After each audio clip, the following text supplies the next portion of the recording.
Hey Barb, it's Val. I'm making you your marshmallow and fudge how-to video. For the marshmallows, it does call for a quarter cup of powdered sugar. So here's my powdered sugar, and then a quarter cup of cornstarch. What they want you to do really is to mix it up and use it to keep all of your marshmallows separated. So I am going to open up my powdered sugar, and what I like to do, this is a half cup. I know that I'm going to use at least a half a cup of this stuff. So I'm going to put a half a cup of powdered sugar in there, and then kind of get as much of the sugar out of there as I can. And then I'm going to put in my cornstarch, right? Oh, that's not what I want. I just want to be able to scoop it. No scoop. Okay. So half a cup of cornstarch, and yeah, it's going to get a little messy because cornstarch and powdered sugar fluff everywhere. So it's about half a cup. There we go. You're going to make a mess. The marshmallows are messy. But this will help contain the mess as much as possible, because what you're going to do is put a lid on your container,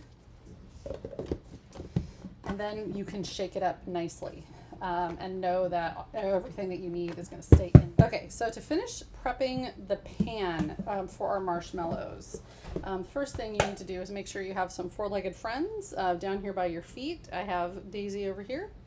Next thing is I'm going to use this little sifter to I'm going to scoop out some of our powdered sugar cornstarch mix and kind of get it all inside the pan. Because what you really want to do is make sure that your marshmallows don't stick to the glass. So it's fine for most of this to just kind of stay in the pan. You can see what I'm doing. So it has a nice thick layer here. And then what we're going to do is put that to the side and start making our candy. Okay, so this is my little stand mixer, and we are going to, you can probably hear my dishwasher going too, sorry about that. What we're going to do is prep the gelatin. So I have my, my big mixing bowl here, and I've got my whisk attachment at the ready. And the recipe calls for 3 of these little packages, these packages of gelatin. This is coming right out of this little box. So this box has 4 envelopes. You're going to use 3 of them. And then half a cup of cold water. Put it in. You don't need to do anything. If you want to, I like to kind of mush it around a little bit to try to get it blooming. I always just end up making a bigger mess. But then you want to make sure you put your whisk attachment on there so that you are ready to go. And if you have one, of these, it's a little, I don't know what this is. It's a little shield that fits right on top of the KitchenAid. I highly recommend using it because the candy can get super hot, and the next step really is just to dump the candy, the hot candy in here, and then just rev it up so that it's going. So time to make the candy. First thing, you are going to need a candy thermometer for this. So I have a fancy one. It looks like this. It's going to tell me when it gets up to softball or 240 degrees. It's just going to beep when it goes to there. So you're going to see me put this little probe into my pan. You can use one of those old school ones as well, because with sugar, anytime you're melting sugar, you have to have some way of monitoring it. Our recipe calls for 1.5 cups of granulated sugar. So I'm just going to put that into this is a small pan. And it's heavy bottomed, but it's small because there's not a whole lot that's going into this thing. So it's 1.5 cups of granulated sugar. And then we have a cup of Caro syrup. It has a little measuring mark here. So I'm going to use a cup. And every once in a while, I'm just going to kind of bring it back up again and see how close I am to using a full cup of it. If you're not comfortable doing this, you might want to measure, but look at that. We still have 1 cup left, which is awesome. Oh wait, A little bit more. There we go. I'm just double checking it. There you go. I have 1 cup left. So this lets me make 2 different batches of marshmallows, if you will. And then it gets half a cup of water in there, and it gets a teeny weeny bit of salt. So it's going to get a 1/4 teaspoon of kosher salt right in there.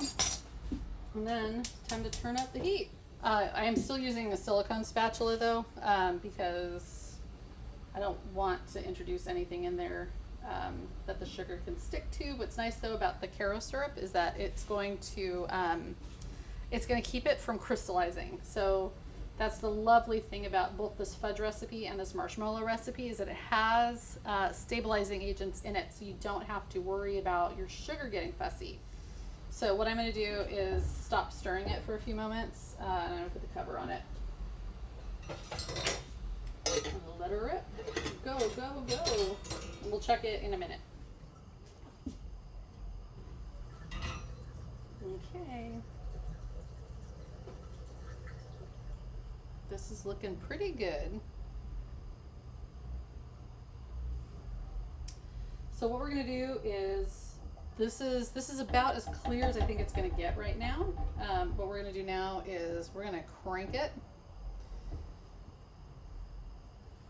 and we'll let it cook. This is where our candy thermometer is going to come in handy.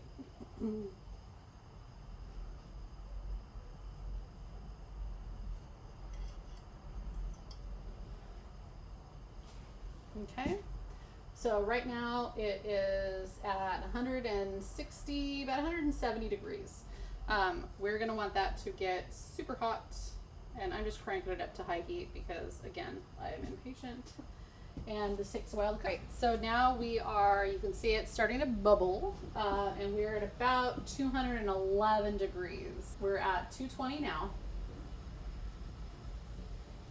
And bubble, bubble. So now you can see that it's clear and it's cooking, and it's going to be really like molten hot lava. So this part is not for kids. You need to make sure, because this can really burn. You don't want the little guys anywhere near this. They're going to have more fun helping to cut out the marshmallows and maybe putting in some of the flavors or some of the color if you want to put colors into it. But definitely not at the sugar cooking stage. Maybe they should watch a movie while you're doing this part. Our candy just got hot enough, and so we are taking it directly from the stovetop. You can see it's still bubbling, and we're going to put it slowly into our mixer. So it's going to make a lot of noise, so I wanted to tell you what I was doing first. I'm going to turn this on. We're going to stream it in slowly. You can see kind of what I'm doing here.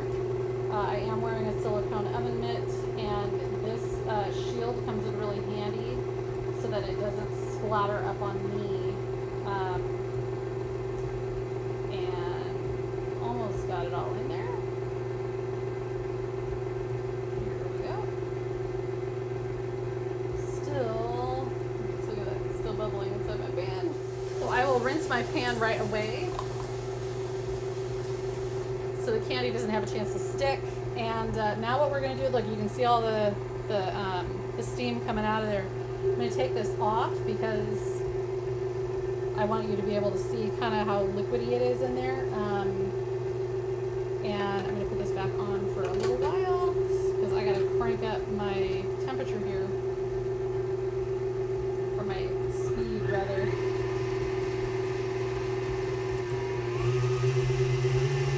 So we're going to go full blast for about 10-15 minutes. Okay.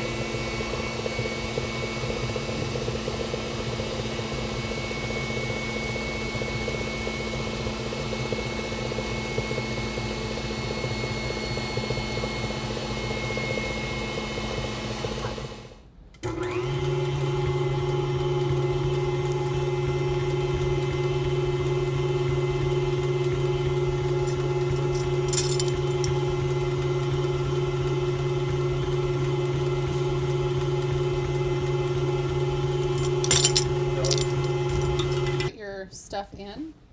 See if you like it. What? I'm talking to the thing. Oh. Talking to Barb. See if you like it. Just stick your finger in it and taste it. That has just the right amount of peppermint, so I'm not going to put any more. Well, I had one of those moments where I thought I hit record and didn't. So what I have done is I added, you can see from my bowl, I added some red food coloring into it and mixed it in just with a silicone mixing spoon so that it would kind of mix in, but I wanted to have some lines. So there are some striations here. You're not going to be able to see it very well because I already covered it in all of the powdered sugar. But basically I took it out of this and dumped it in here and then covered it with the powdered sugar mixture, and now it's going to sit like this for about 4 hours, and then we can scoop it out and cut it. All right. So now our marshmallows have been hanging out for a little while, and it is time for us to turn them out and cut them up. A couple tools we're going to use. We have a pizza cutter, and I have a little bench scraper, bowl scraper thing. This is going to help us get it out of the pan, and this is what we're going to use to cut it up. So here we go. So I did cover it, remember, with lots of powdered sugar, so you can kind of see some of the color now. So this is the peppermint one, and I'm just going to use this scraper to pull it up a little bit, and you can see because I had powdered it and coated it so well, it's just coming right up, which is awesome. That's what we want to see. Again, marshmallows are messy because of all the powdered sugar and the cornstarch. It just is what it is. So I'm going to move this guy a little bit over here so that I can pick up. It's just a giant marshmallow to start. I'm going to move the pan out of the way. So here's our guy. Big marshmallow. So I have a big bowl, and then I also have my, I have more of the powdered sugar mix. So I'm just going to put a little bit in there now. And what's nice is we had all of this left in the pan, or in the Pyrex, and we can use all of that because all it did is just like keep it from sticking. Sorry, that is my bowl. So I'm just going to put some of that in there. So we rescued a little powdered sugar. So like I said, we're gonna cut it up. So this makes a lot of marshmallows. So what I like to do is start from one end and just kind of in the middle, and I just eyeball it. But you're gonna notice that it kind of stretches a little bit. So I hold it back here and just run it through with my blade. And then I'm gonna do the same thing again, eyeballing it halfway on that side and this side as well. And then I know it seems like it's getting a little thin, but I'm going to cut each of these big chunks in half. And then that is going to give us a solid, this is about 1 inch thick, by the way. So it's significant in depth, right? So we're going to leave that there for just a moment. Now, all of these bits are these this is the cut part, and it is super sticky. So that is also where our powdered sugar is going to come in super handy, right? Because that is going to keep it from sticking again all over itself. So I'm just going to put a little bit there. And what I like to do is just kind of dab the cut pieces. Sometimes you just have to pull them apart. This was where that cut was, but it'll just re-adhere itself because it's just sugar, right? Sugar and gelatin. So I will dump it and kind of move it around a little bit in those in that powdered sugar mix. So I've got them all separated and powdered so that they're not going to give me a really hard time. And what I like to do next is I'll work with them a little bit in pairs. And I'm just going to stack these guys up over here and kind of show you how I deal with these guys. So yeah, your pizza cutter is going to get a little sticky, a little gross. That's all right. So I kind of like to cut these in about 1 inch squares. And then what I'll do is take them from this.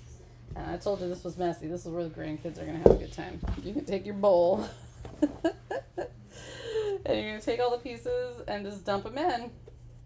You got to pull them apart a little bit, put them in. They're going to land in the powder. They're going to want to stick to each other a little bit. And then just squidge them around. And that will keep them from sticking to each other again.